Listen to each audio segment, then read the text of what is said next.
샬롬, 사랑하는 이글스필드 가족 여러분, 주님께서 주신 아름답고 복된 날입니다. 2022년 8월 26일 금요일, 우리가 함께 묵상할 말씀은 데살로니가전서 4장 1절에서 12절까지입니다. 그러므로 형제들아, 우리가 끝으로 주 예수 안에서 너희에게 구하고 권면하노니 너희가 마땅히 어떻게 행하며 하나님을 기쁘시게 할 수 있는지를 우리에게 배웠으니 곧 너희가 행하는 바라 더욱 많이 힘쓰라. 우리가 주 예수로 말미암아 너희에게 무슨 명령으로 준 것을 너희가 아느니라. 하나님의 뜻은 이것이니 너희의 거룩함이라. 곧 음란을 버리고 각각 거룩함과 존귀함으로 자기의 아내 대할 줄을 알고 하나님을 모르는 이방인과 같이 세욕을 따르지 말고 이 일에 분수를 넘어서 형제를 해하지 말라. 이는 우리가 너희에게 미리 말하고 증언한 것과 같이 이 모든 일에 주께서 신원하여 주심이라. 하나님이 우리를 부르심은 부정하게 하심이 아니요 거룩하게 하심이니 그러므로 저버리는 자는 사람을 저버림이 아니요 너희에게 그의 성령을 주신 하나님을 저버림이니라.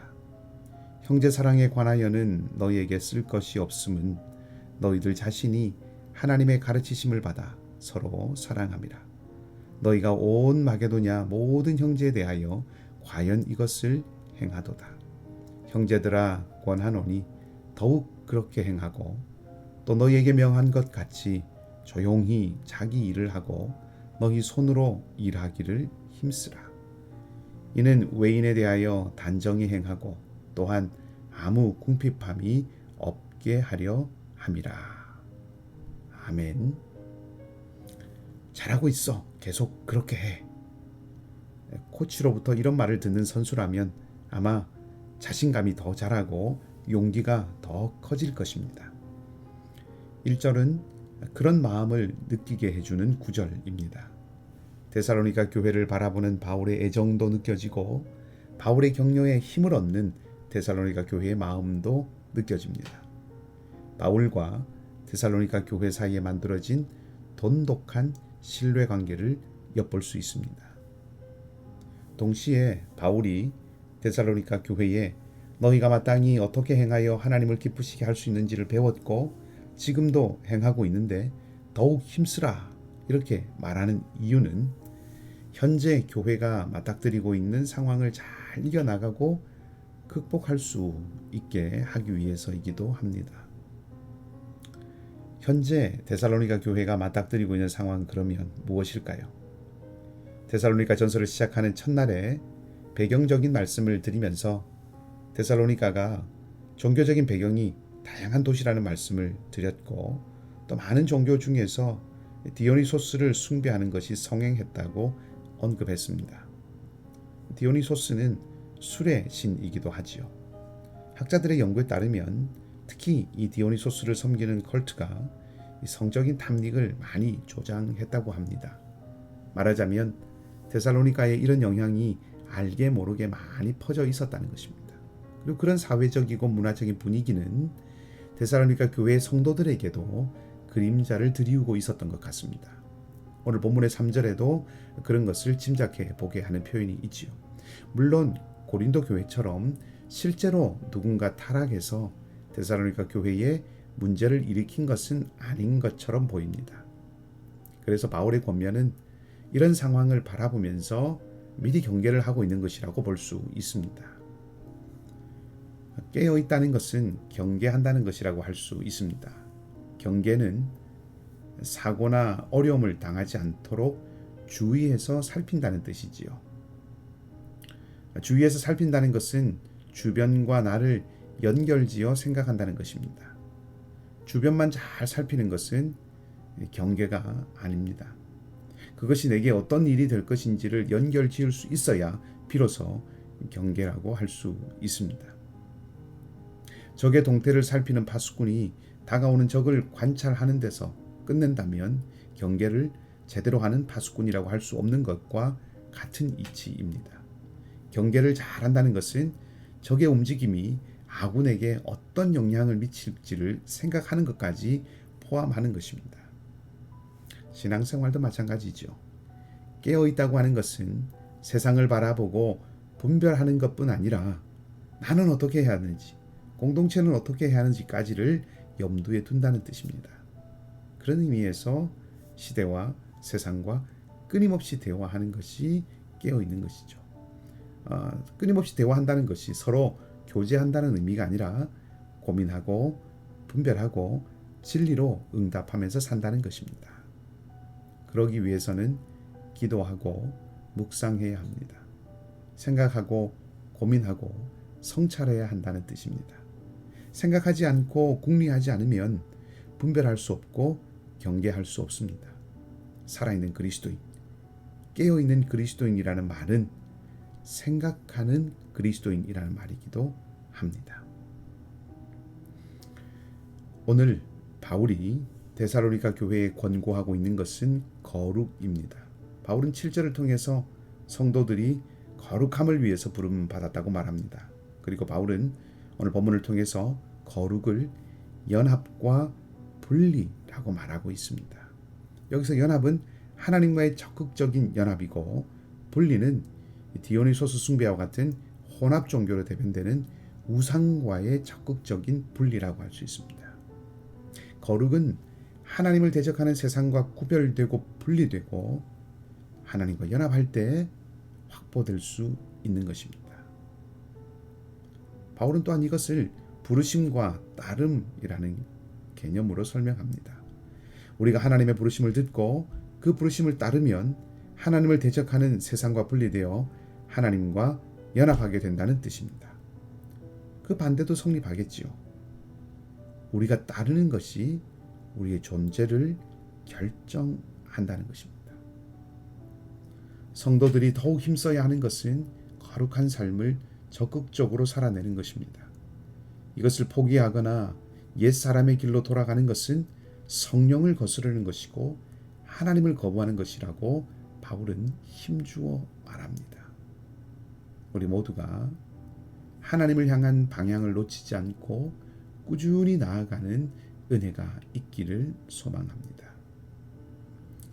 9절부터는 형제 사랑에 대한 이야기입니다. 바울은 데살로니가 교회를 향해서 형제 사랑에 대해서는 쓸 것이 없다고 했습니다. 아주 잘하고 있다는 뜻이죠. 참 부럽습니다. 그러면서 바울은 앞에서 말했던 것처럼 잘하고 있으니 계속 그렇게 열심히 하라고 격려합니다. 그러면 이 데살로니가 교회가 형제 사랑을 실천한 구체적인 내용은 무엇일까요? 어떤 학자들은 이 부분을 주석하면서 막연하게 주님께서 말씀하신 형제 사랑을 잘 실천했다고 그렇게만 설명을 하는데, 본문을 꼼꼼하게 읽어보면 경제적인 부분과 연결되어 있는 듯한 그런 인상을 지우기가 쉽지 않습니다. 그리고 이런 부분을 염두에 두고 본문을 해석하는 학자들도 꽤 많이 있습니다. 데살로니가의 배경에 대해서 말씀드릴 때 이 도시의 풍요로움에 대한 말씀을 드렸습니다. 도시가 부유하기 때문에 교회도 부유하다고 하기는 어려운 면도 있겠지만, 다른 마게도냐 교회와의 관계에 대해서 오늘 본문에서 말하고 있는 것을 보면 데살로니가 교회가 어느 정도 풍요로웠을 가능성도 생각해 볼 수 있습니다. 무슨 말씀인지 조금 더 설명을 드리겠습니다. 10절은 데살로니가 교회가 마게도냐의 형제들에 대해서 형제 사랑을 잘 행한다고 말하고 있습니다. 마게도냐의 형제들은 빌립보와 같은 교회의 형제들이고, 전에 빌립보 교회는 경제적으로 어려운 공동체였을 가능성이 높다는 말씀을 드린 적이 있습니다. 말하자면 데살로니가 교회가 재정적으로 도움을 주었을 가능성이 크다는 것입니다. 그것을 형제 사랑이라는 말로 표현했다는 것이죠. 데살로니가 교회가 그렇게 할 수 있었던 것은 그리스도 안에서 모두가 가족이라고 여기는 마음이 있었기 때문입니다. 그렇게 경제적으로 다른 일을 돕는 일들이 데살로니가 교회에 활발했고, 또 그런 일들에 열심을 냈기 때문에 사실 그 가운데는 바로 그러한 점을 악용하는 사람들이 생길 수도 있었습니다. 11절 말씀에 너희 손으로 일하기를 힘쓰라고 권면한 것이 바로 그런 사람들을 염두에 두고 한 권면이라는 해석도 있습니다. 데살로니가 교회가 그렇게 했는지, 경제적으로 재정적으로 다른 어려운 마게도냐 교회들을 도왔는지, 그런 것들은 본질적인 면에서는 가장 중요한 문제가 아닐 수 있습니다. 경제적인 도움을 다른 공동체에게 주었는지에 대한 것보다 더 근원적인 것은 그들이 실천하고 표현하는 사랑의 공동체였다는 사실입니다. 경제적인 도움이든 혹은 다른 어떤 것이든 이 마게도냐 전 지역의 교회를 향하여서 데살로니가 교회는 무언가를 표현했습니다. 오늘 본문에 형제를 사랑하는 그 형제 사랑이 데살로니가 모든 형제들에 대해서 다 나타나고 그렇게 행했다라고 표현을 하고 있죠. 마게도냐 전 지역의 교회를 향해서 데살로니가 교회는 무엇인가를 표현했습니다. 사랑은 말이 아니라 행함으로 표현되고 증명되는 것입니다. 사랑의 진실함은 실천이 보증해 주는 것입니다. 고백은 행함이 살아있는 뿌리일 때 아름다운 향기가 나는 꽃이 되는 것이죠.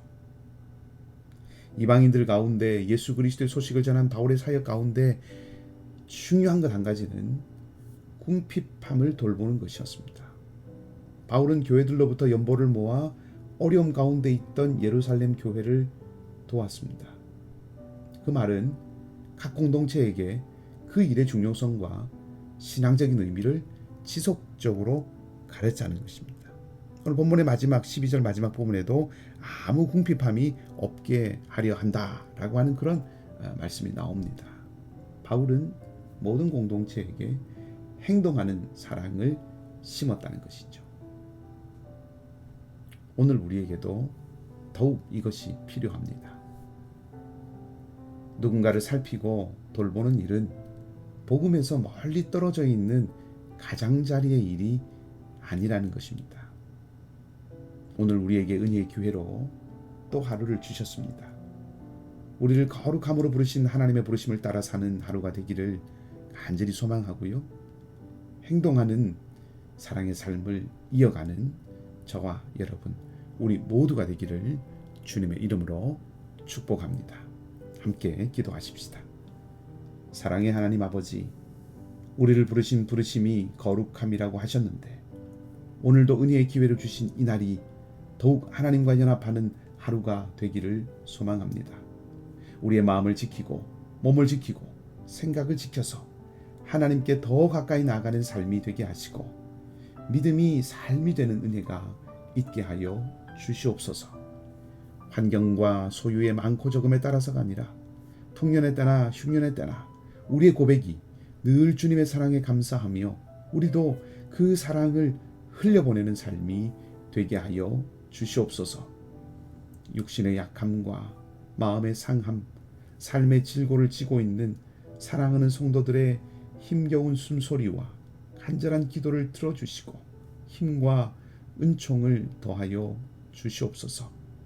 상록회 어르신들의 건강을 지켜주시고 사랑하는 성도들과 우리 자녀들의 삶에 주님의 선하신 손길이 함께 하옵시기를 간절히 소망하며 좋으신 주님 예수 그리스도의 이름으로 기도하옵나이다. 아멘. 말씀을 기억하시고 자유롭게 기도하시기를 바라고요. 오늘도 믿음으로 승리하는 복된 날이 되시기를 다시 한번 주님의 이름으로 축복합니다.